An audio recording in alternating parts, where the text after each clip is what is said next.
Chapter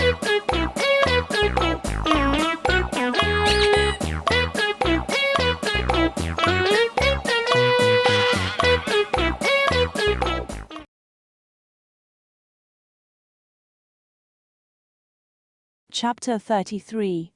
Alliance Part 2. Zeke grew nervous as the Mali military approached headquarters 2 days later. The warrior in training made it back just fine. He even heard Magarth saying Colt showed some promise. But that wasn't what he was worried about. He was worried that Matthew and Yelena wouldn't be back here. How long did the meeting with the island go anyway? Damn it. The Titan shifter was surprised, however, when he saw the two of them at the front gate. Zeke noticed Yelena had her arms wrapped around Matthew's right one, while Matthew looked irritated as hell. "I see you managed to bring Matthew back," Magarth remarked as he walked up to them while the rest of the soldiers walked inside the compound. "To our agreement," Yelena smiled, "and Matthew and I had a wonderful time, didn't we?" "Splendid," Matthew hissed. Magarth then turned to Zeke. "We meet with the general soon. Rest up and be there in 30 minutes. Zeke saluted Magarth before the captain walked away. Zeke then turned to Matthew, who immediately pulled his arm out of Yelena's grip. "Do that again and I'll break it," Matthew warned in an ominous voice. "Which one?" Yelena asked with a smile. "Everything," Matthew answered. "Can we meet in my office?" Zeke asked, not wanting to make a scene right now. "Paradis." Erwin was lying on his couch, thinking over what the hell he just agreed to. He agreed that he would help Megatron in the event the alliance with Zeke turns south. But Megatron, of all beings, what was he thinking? He already gave his position to Hanji, and he found out the truth his father theorized. Why was he throwing himself back into the crossfire again?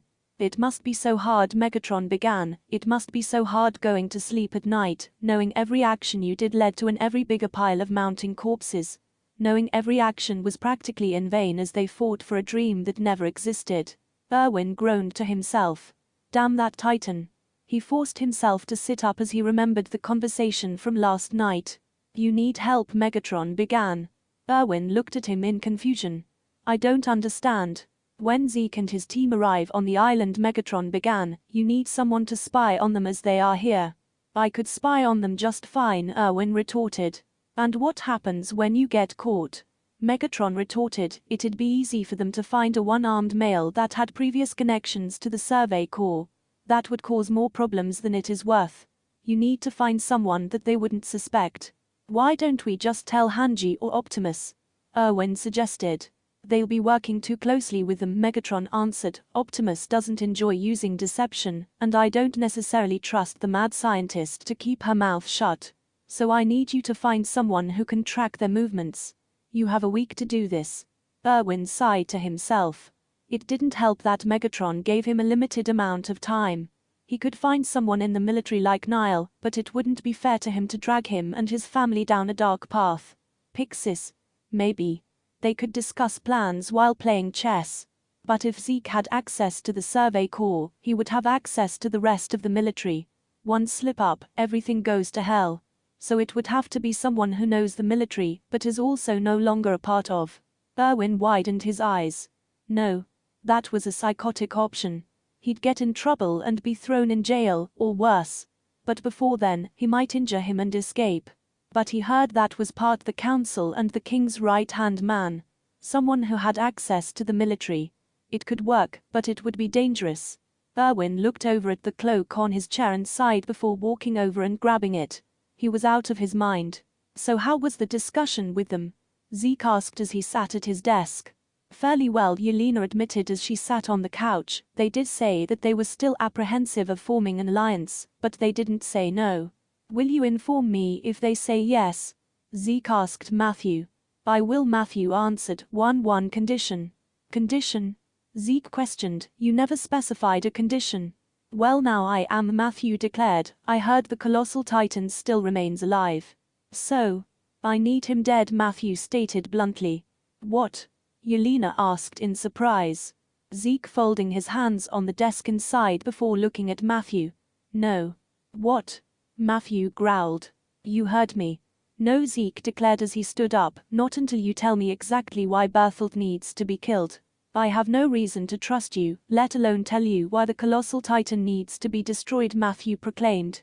And I should trust you, Zeke exclaimed as he sat up. Your sudden semicolon, why asking me to kill the colossal titan? Not any other titan. Just him. I can't just execute a plan like that unless you tell me why. Zeke felt his hands trembling as Matthew glared at him with such hatred in his eyes, almost as if it could kill him. His expression told 1,000 different stories that Zeke couldn't be able to fathom. Something told him that he shouldn't know the answer. It is because of the dark energon that lingers in his systems, Matthew relented, which is extremely deadly to both humans and Cybertronians for different reasons. Different reasons? Yelena asked. Different species, different effects, Matthew declared. Of course, both are just as deadly. What exactly are these effects? Zeke demanded. For your species, it would be death, Matthew explained. However, the only way for dark energon to be counteracted is with a heavy dosage of energon. Of course, your species doesn't even know how to use energon. So if the military keeps tampering with the substance, a hypothetical scenario would be the death of your species.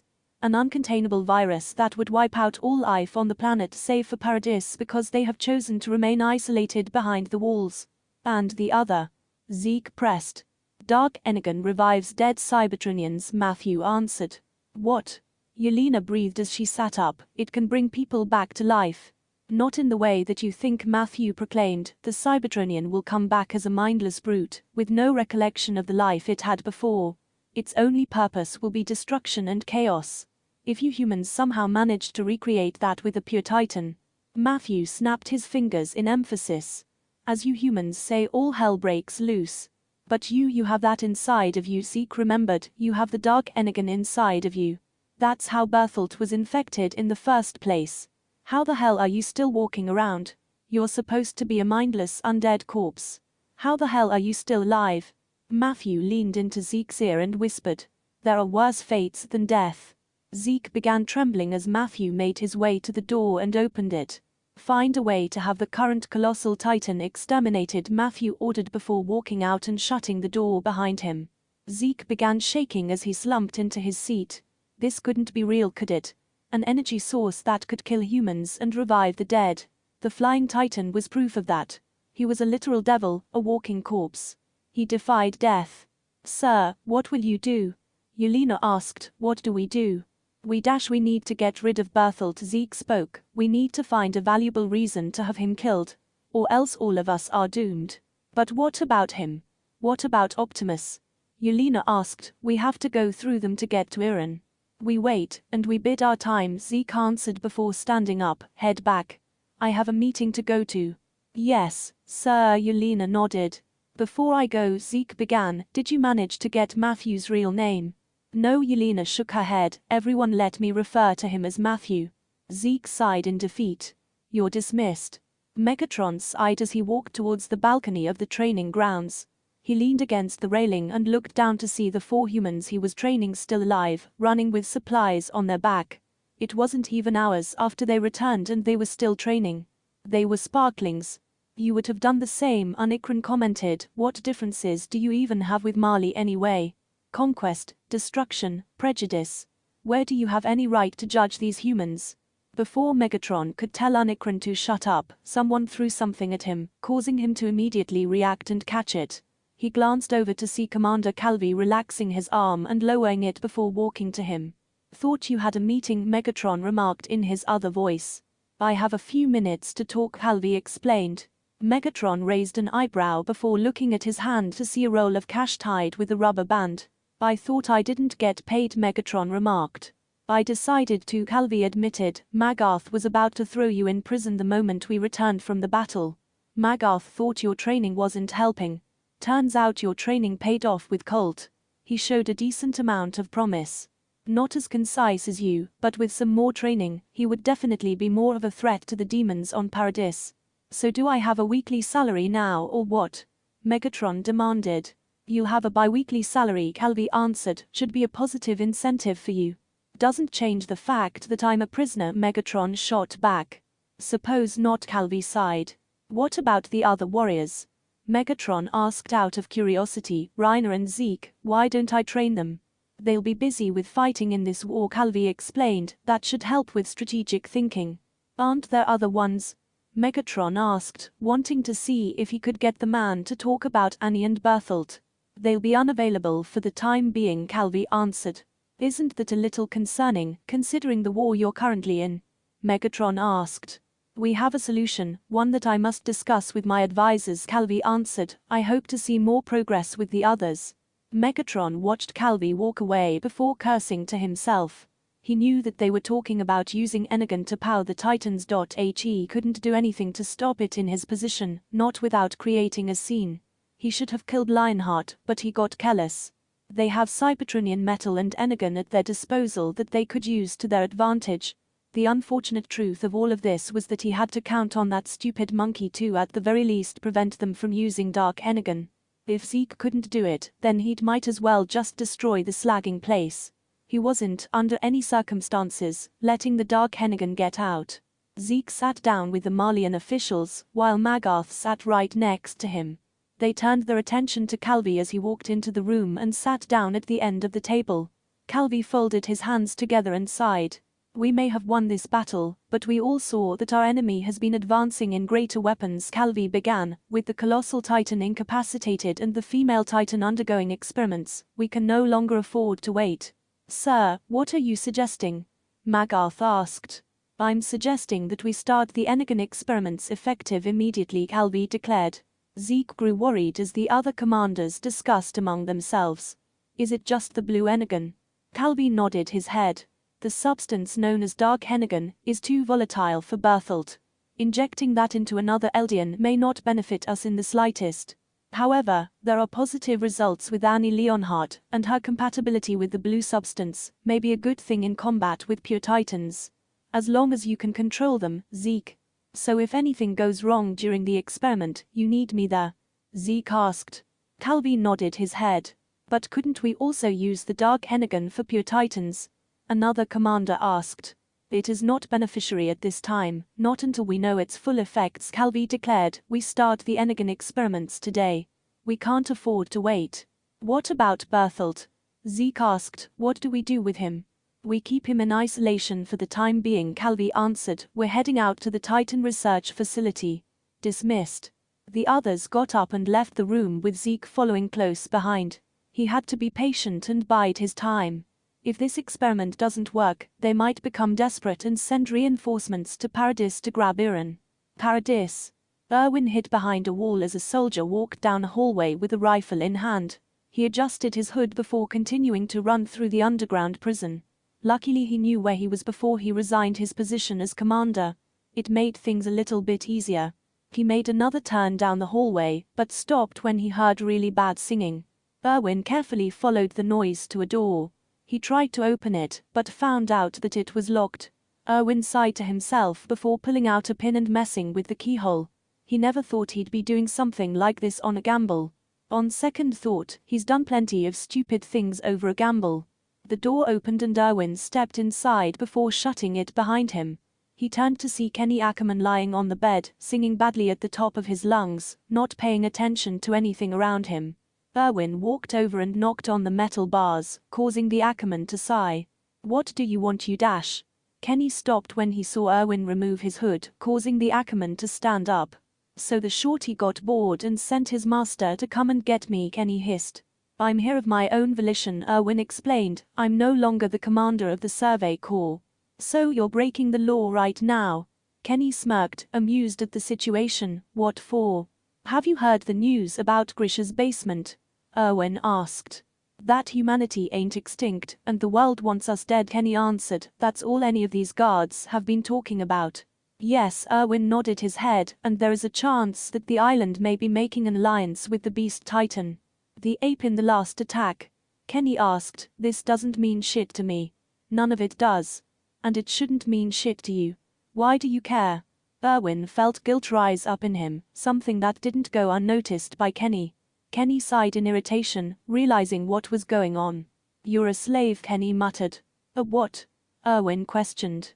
Not the point, Kenny proclaimed. So you care, clearly, but why come to me? I need someone to spy on their team when they get here, Erwin explained. I can't do it. They'll notice me, but you've been sneaking around for the royal government for years. And I am currently the most dangerous human in this place, Kenny retorted. I get out, everyone will go after my head. I'm not dealing with that.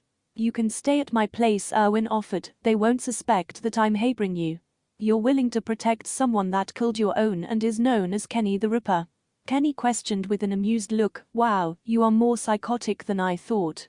I've been only given a week to find someone, Erwin retorted. You're the only one I know who isn't in the military, but knows their way around it.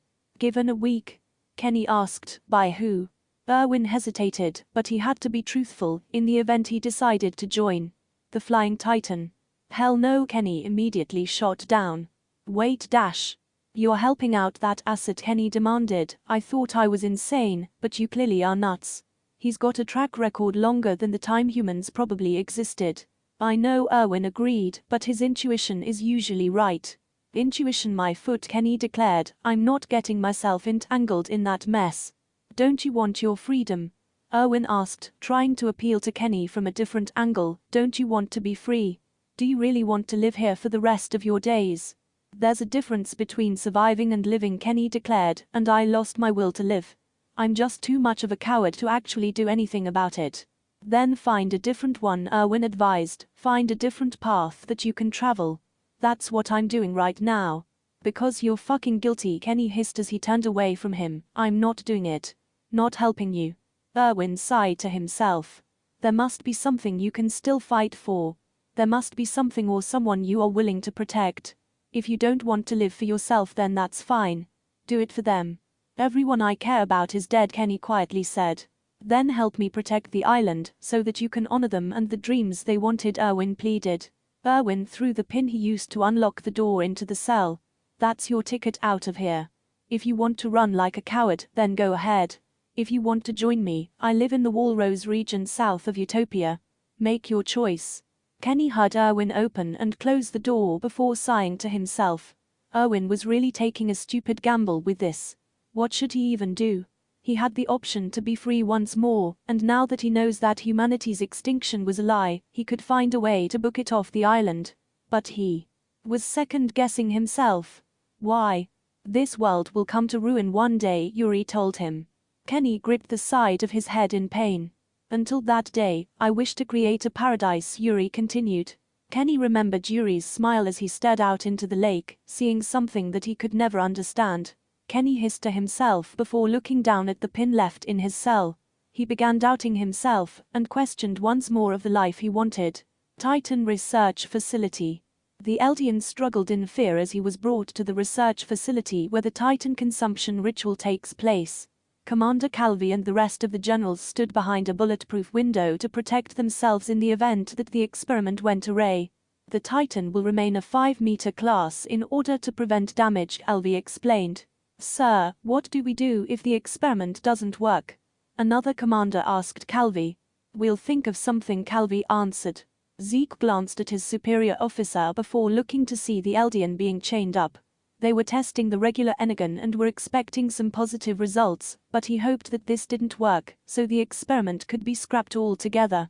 The scientist injected the Eldian with the Energon serum before quickly running down the stairs. The Eldian screamed as blue lightning consumed him, causing everyone to cover their eyes. When they opened them, they watched in horror as the Titan looked more monstrous than before. They heard the Titan's bones practically cracking as its body contorted in a way they weren't able to comprehend. They could see blue glowing veins as the Titan positioned itself on all fours. The Titan's head twisted in their direction in a sickening manner before locking eyes with them. The Titan rushed towards them and slammed into the wall, breaking the glass, trying desperately to devour them. Almost all of the commanders stumbled back and hit the floor, while the Titan kept slamming its face into the wall. Stop him, Eldian. One of them shouted at Zeke. Zeke immediately stood up and tried to tell the Titan to stop, but he ended up stumbling back as the Titan continued slamming its face at them. I can't. Zeke yelled, it won't listen. What? Out the room. Now. Calvi ordered. Everyone rushed out the room and shut the door. When they did, they saw the scientists running to them. Sir, what do we do? One of them yelled. Dim the lights. Calvi ordered, and blow that damn thing up. Zeke could only watch in horror as everyone kept running. Why didn't his powers work? Why did it fail? Meanwhile, Megatron continued walking around the compound, wondering if he was allowed to step outside of the premise. He rummaged through his pocket and pulled out the money he was given. What was he supposed to do with this? He had no need for it. He didn't need food or water. Didn't need a place to call home, even if he bothered to save this. Megatron lost his train of thought and didn't realize he stumbled into a weapons room with Reiner and Peak resting up. Matthew, hi, Peak greeted as she adjusted her seating position on the couch. Megatron lifted his head and took notice of the two. I didn't mean to come here. I let myself out. Oh, you can stay, Peak said. We're all friends here, right? Reiner seemed nervous at the prospect while Megatron deadpanned. I barely know you two, and I don't do friends, Megatron declared. I don't see how we can try, Peak smiled. Megatron thought it over and decided to sit down in one of the chairs present. Maybe he could find out more about Annie and Berthold through them. I didn't know you got paid, Peak remarked. I thought you're a prisoner. Colt showed progress, so I have a bi-weekly salary now, Megatron explained. Good thing too, Peak commented. Magarth was ready to throw you in jail. I still don't know what to do with it, Megatron admitted. I get housing and food here, and frankly, I'm a minimalist. I'd use money for rather quick things, or if it's an emergency. Maybe there's something that you want? Peak questioned. Megatron merely shook his head. Something was off about this one. Why did this feel like an interrogation? He had to change the topic. Where's your friend? Megatron asked. Polo. Porco, Peak corrected. He's off trying to convince any commander available to let you train him. Megatron raised an eyebrow in curiosity. He already read the boy's files and knows that he's next in line to inherit one of the Titans, but he didn't consider him a threat. Didn't he complete his training?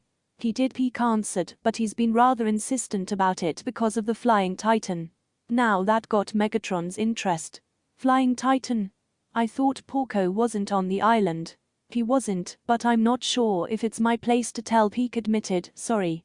It's fine, Megatron reassured. I understand. Megatron noticed Reiner having a guilty look on his face. Something wasn't adding up, or at least someone was hiding something. But he had a name, and this Porco wanted to be trained. He might come to him eventually, he just has to bide his time. So are you going to save your money then? Peak asked. Megatron thought it over before standing up. I'll save some of it, but I think I'll get Colt something as a reward. Peak and Reiner stared at Megatron in surprise. Wait, you are?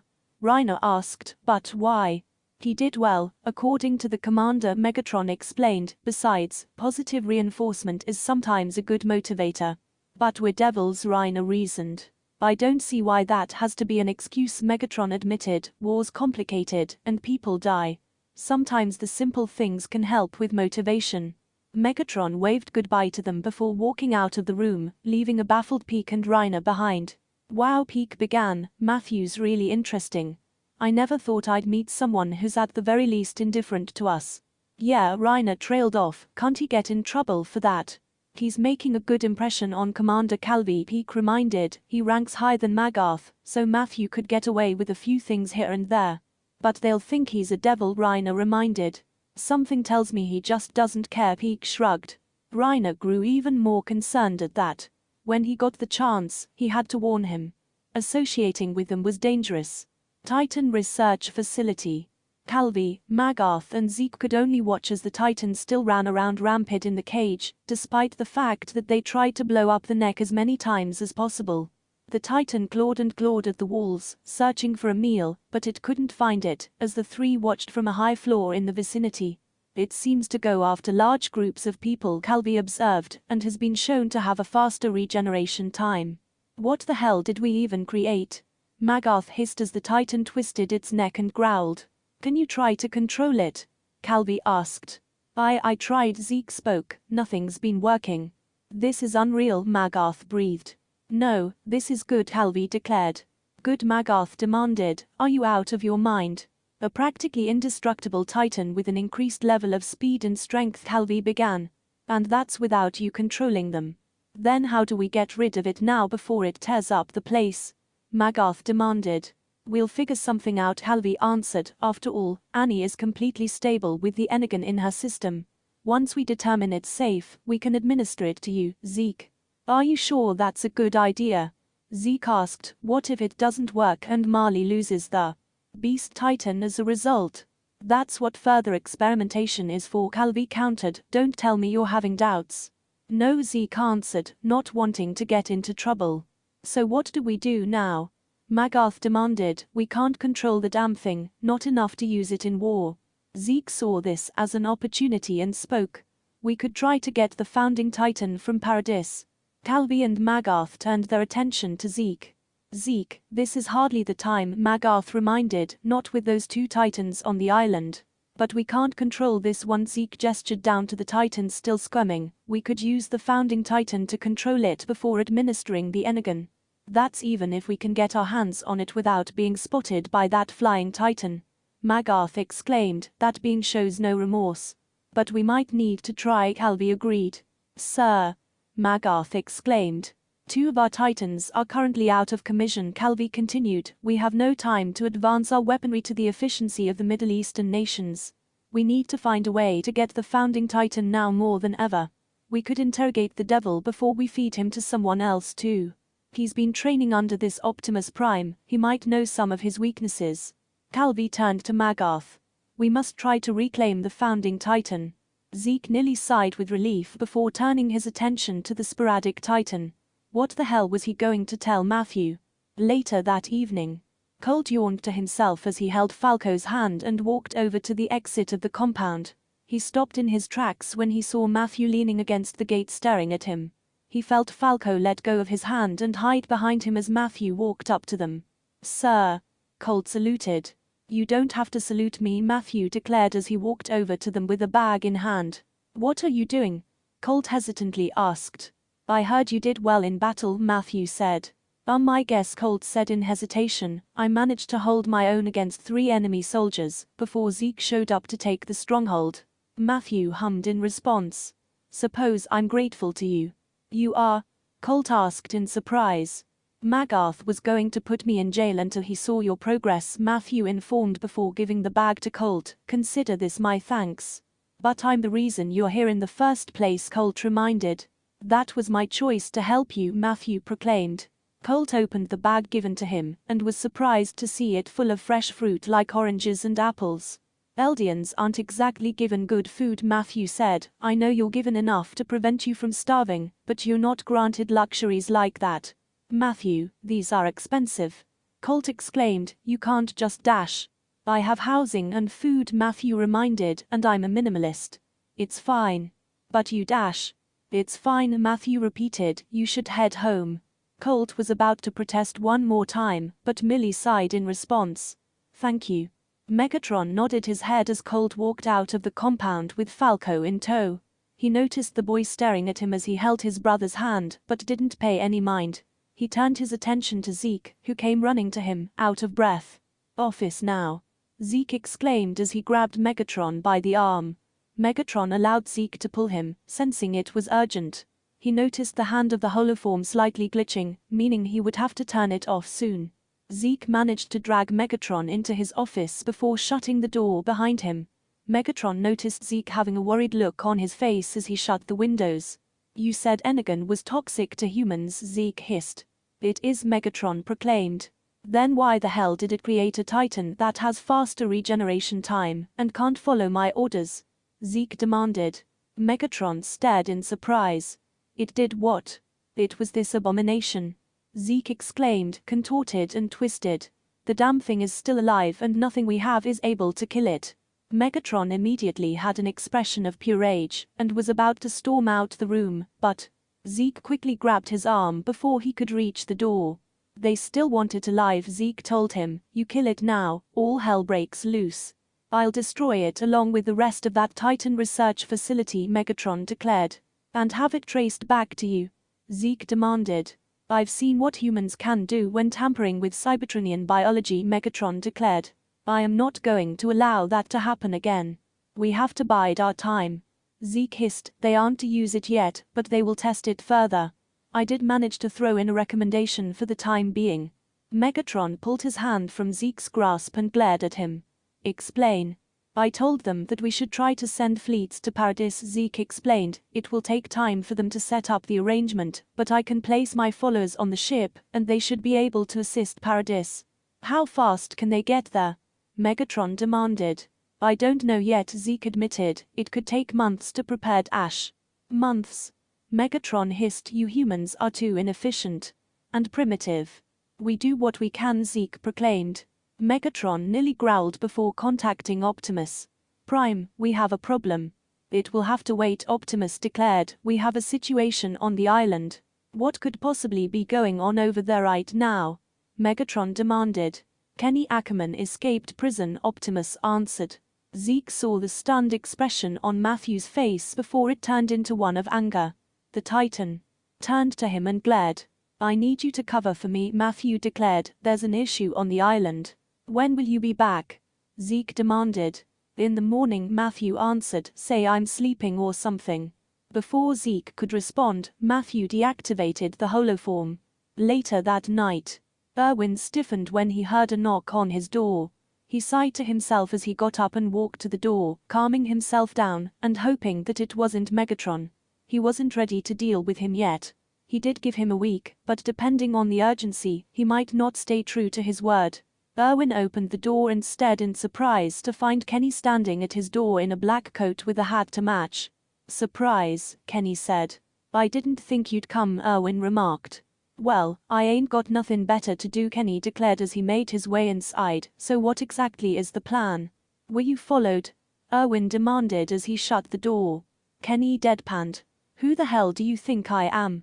Someone is going to notice you're gone, Erwin declared. I know, Kenny agreed, but they won't come after me. And how are you so sure? Erwin asked. I left something, Kenny answered, something that they need. Levi grimaced at the opened prison cell as two guards looked through it frantically. Damn it. This couldn't be happening. Do you have any idea where he may have gone? Optimus asked in his holoform. No, Levi answered. If he doesn't want to be found, then he won't be. Doesn't make any sense, Hanji proclaimed. He didn't punch his way out. He picked the lock with something, Levi hissed. A utensil maybe. Probably took it with him so we couldn't track him. We should have added a few more soldiers here to at least spot him, Hanji sighed. Now we have to go and find him before he causes any more trouble. Sir. A soldier spoke as he walked up to the three with a box in hand. We found this. Levi took the box and noticed a carving on the top. A trade. Kenny must have written that with the utensil he used to break out, Hanji concluded. But what does he want to trade? Optimus asked. Levi opened the box, and the three stared in shock as they saw a syringe with a small vial of the Energon Titan serum. Well, I do hope you enjoyed the videos so far and video game content. And don't forget to subscribe, hit that like button, and leave a comment down below. And I noticed 40% of you guys are not subscribed to the channel. If you can, please subscribe to the channel. It'll help me and help the channel grow. Until next time, goodbye!